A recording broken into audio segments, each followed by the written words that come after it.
After the war, there, of course, was a reaction. It became a woman's patriotic duty to give up her job so that a man could have it as he returned from the war.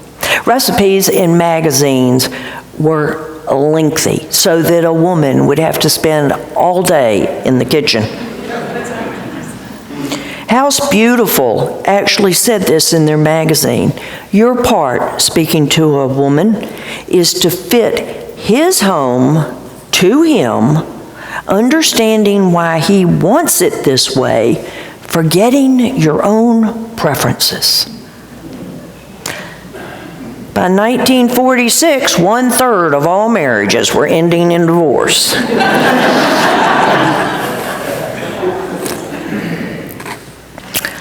Here we come.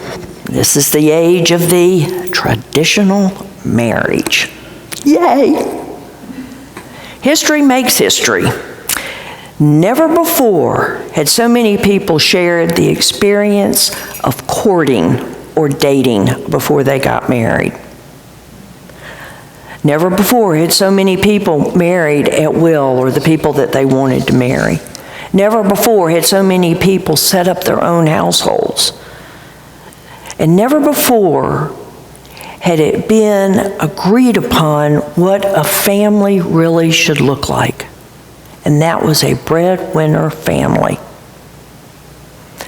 Late marriage, non-marriage, divorce, single motherhood, or even delayed childbearing was considered a deviance. Words were used to you like narcissistic, infantile, sick, neurotic, or immoral. Marriage was the end-all, be-all of life. Money actually did buy happiness during this time. In the mid-1950s, nearly 60% of the population had middle-class incomes. People had money left over after they paid their bills, so they had discretionary money to spend. By 1960, 2/3 of all Americans owned their own homes. 87% owned televisions. 75% owned cars. And TV and magazines were glad to tell you what it was you needed. In the 5 years after the war, purchases for household furnishings and appliances jumped by 240%. But it was all new. Think about it. This is the first time a woman used a steam iron. She had a new oven. She had a refrigerator and a freezer, washers and dryers, and there were new kinds of cars and television sets and phones. It was all new and it was all exciting. And their new homes, of course, needed decorating. And magazines and televisions showed women the best of cooking, cleaning, washing, decorating, and marriage. Were these really perfect times? Not so much. A study of cross-sectional classes in 1957, only 40% of married couples described themselves as very happy. Children did not see the same thing in their house that they saw on television. I was a child then. My mother did not vacuum in high heels and a shirtwaist dress. Most people stayed in marriages because they thought they should, and because society was telling them that all marriages could work. This is when marriage counseling came into its greatest flower, and they could fix any marriage, mostly by telling a woman what she needed to change. Women started entering the workforce a little bit more, but they were doing it before a child was born and then after their children left home. Young women knew what to expect in a marriage.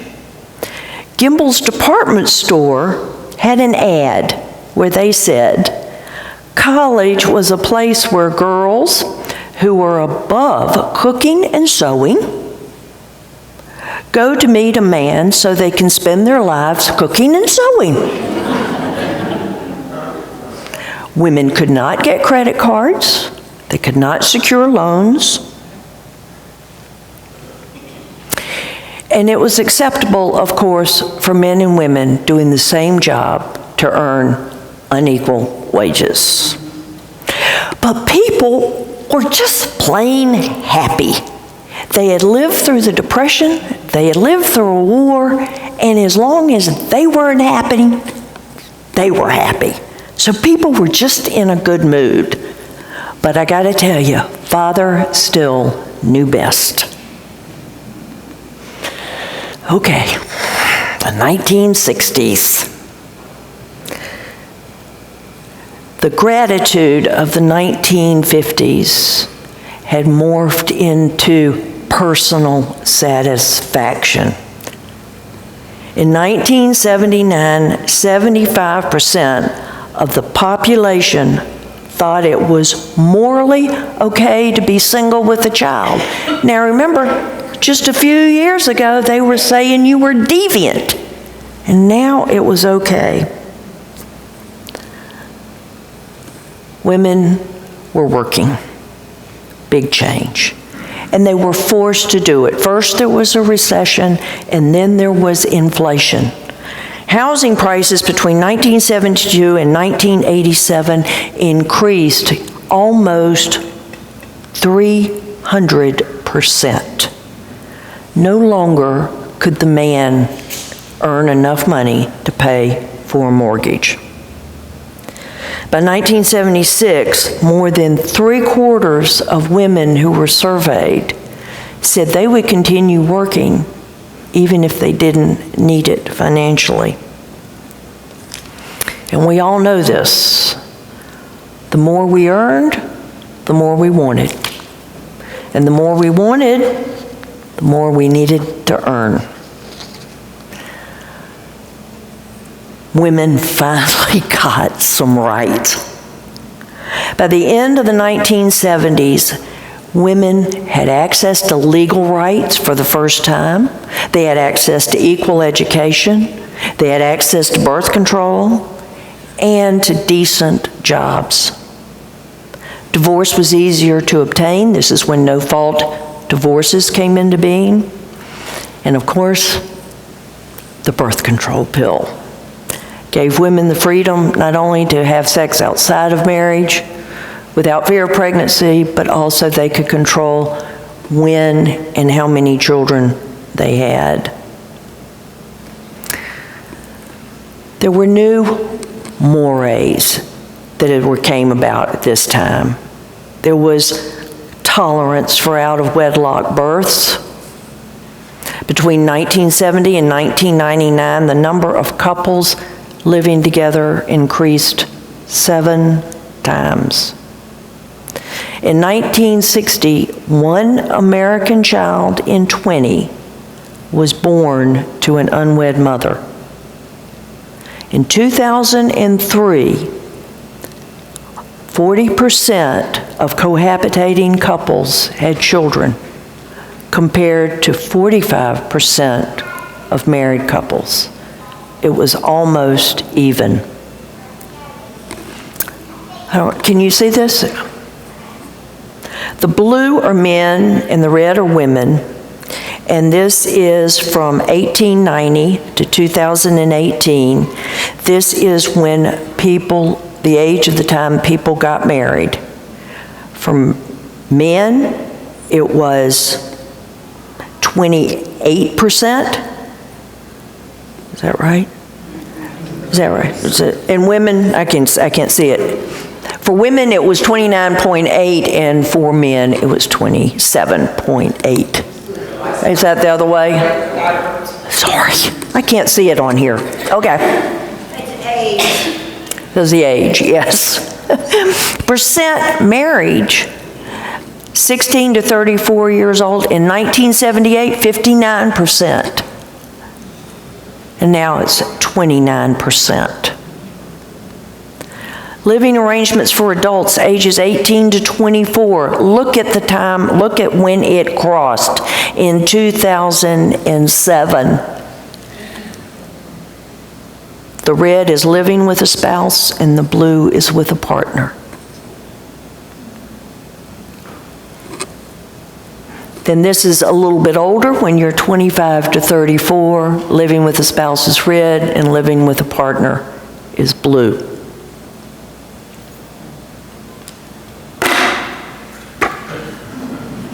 Questions?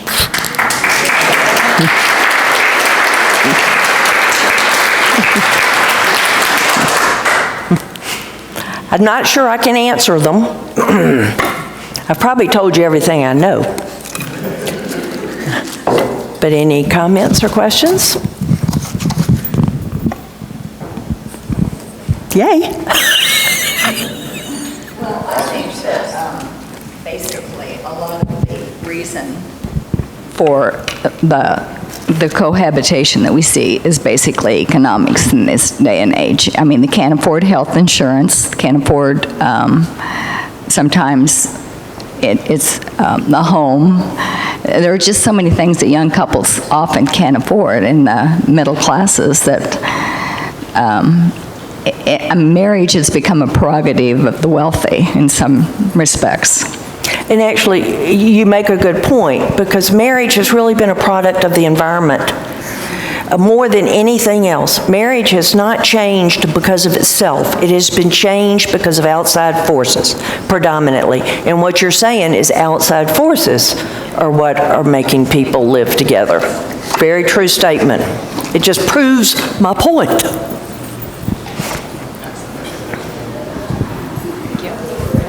Hi, I just want to say thank you so much for this. It was very interesting. I do have a different opinion. I just think for us, it was more about getting to know each other, and before we got married, you know, Yeah. like getting to know each other and making sure that that was the right person for us. So we just had a little bit of a different experience with why we waited.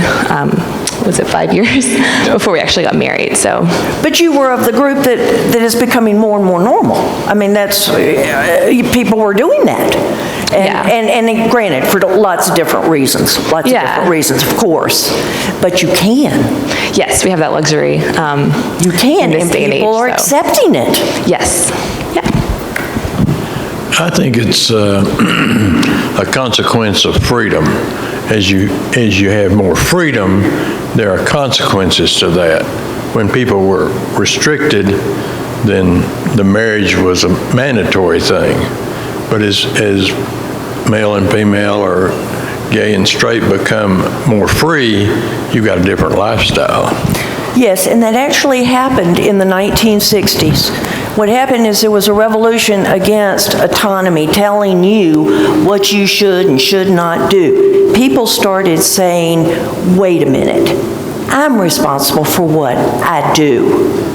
And my motivation is the right motivation, and everything changed at that point. No longer was the church telling me how to act, government telling me how to act. I knew what was the right thing for me in society. I was making that decision. You're absolutely right.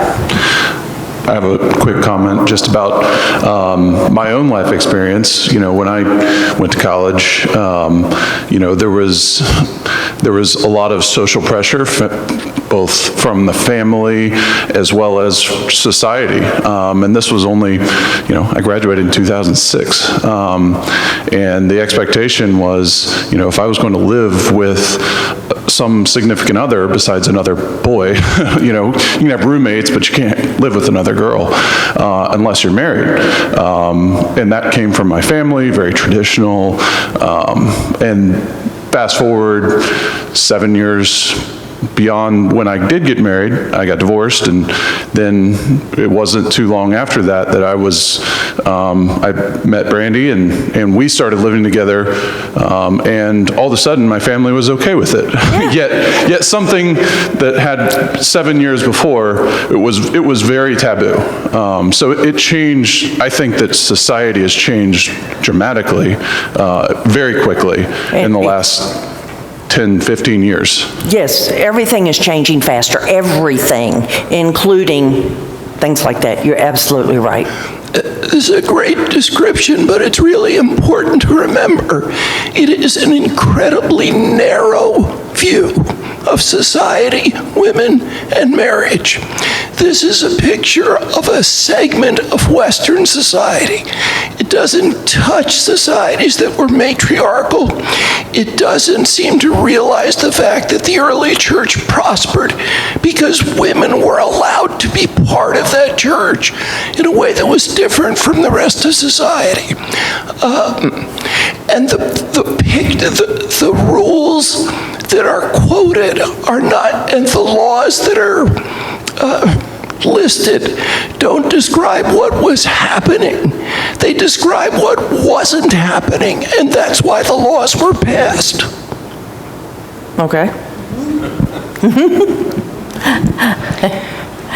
I was I guess just that's it. curious if that book touched upon at all the LGBTQ and the origins of when that started becoming more public, because I believe that that was something that had been going on for quite some time, but given my age, I don't know when that came out. It did, and I can't tell you when it was, but they did talk about when it first started being talked about, and of course rejected, and yeah, it did, but I didn't go into that on this one. I'm leaving that for Nathan later.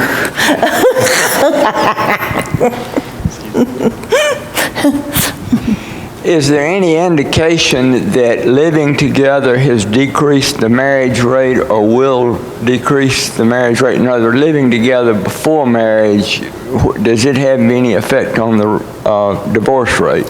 Yeah, well, I don't know that this woman, her whole thesis is that marriage is being destroyed as we know it. That it is evolving into something that won't be like you and I know it. But maybe that isn't all bad, because what we know wasn't the way it was 500 years ago. And that it's just not set in stone. It's evolving. And everything's evolving. I mean, the church is changing. People are changing. That's our premise, that we're not over yet changing. We're just not done. Dottie? I just believe in my heart that my generation may have destroyed it with all these blended families and all this blended stuff, you know, and we got married maybe for all the wrong reasons. And you know, if God would ever bless me with Mr. Wonderful again for the third time, I might live with him a long time before I marry him, because there's a lot of crap that goes into marriage that I don't want to bring back into my life. Well, I think the word destroyed was wrong. I mean, I'm taking exception with that. We've got couples over here who live together, got married, and everything's fine. Things have changed. They're changing, they've changed, they're changing, and just saying that they should be a certain way, I think is wrong thinking. But the amount of people that I know in my generation, probably 60% of us have been married 2 or 3 times. Oh, well, yeah. They just hadn't gotten it right yet. Yes, Denise. Well, I just was going to say, I think that, believe me, I was going to say that it changed when the individual person's happiness became an important goal. Or if happiness is maybe a narcissistic word, then self-fulfillment became a goal. Because then, you know, you didn't stay in a marriage for 50 years because that was what you were supposed to do. And I guess that people can see that as a negative.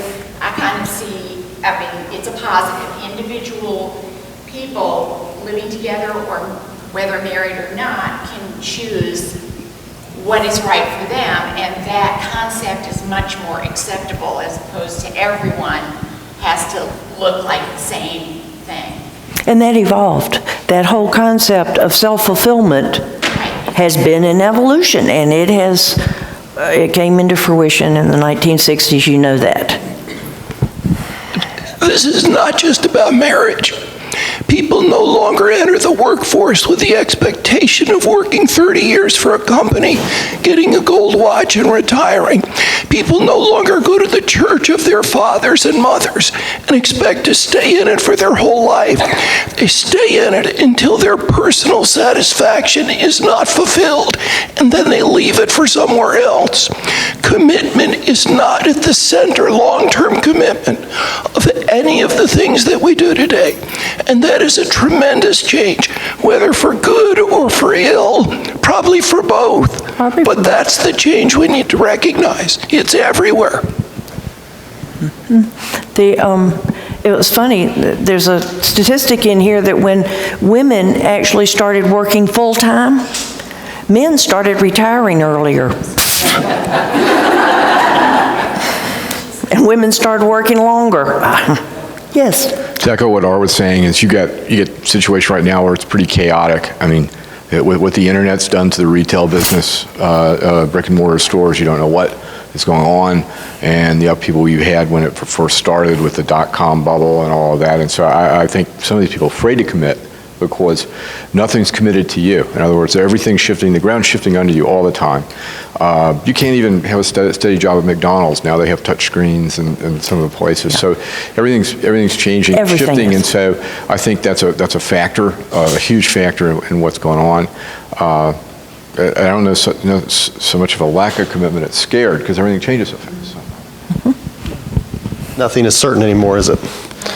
Okay. What about the role of the church and how marriage was something that was a sacrament in the church, and now maybe there aren't as many people going to church, and therefore marriage isn't a sacred, holy commitment?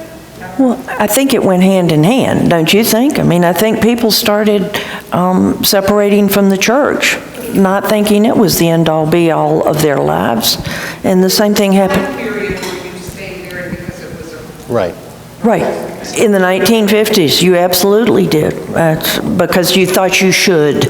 And then that all changed in the 1960s when we started caring about our own self-fulfillment. Absolutely. Well, it's 10 o'clock. We probably ought to start heading upstairs here. Next week, we're going to combine both last week and this week into kind of utilizing the history Leslie's given us with the background I did first week with Scripture and to kind of beginning to interpret Scripture. So look forward to all you coming back next week. Thank you for being here this morning.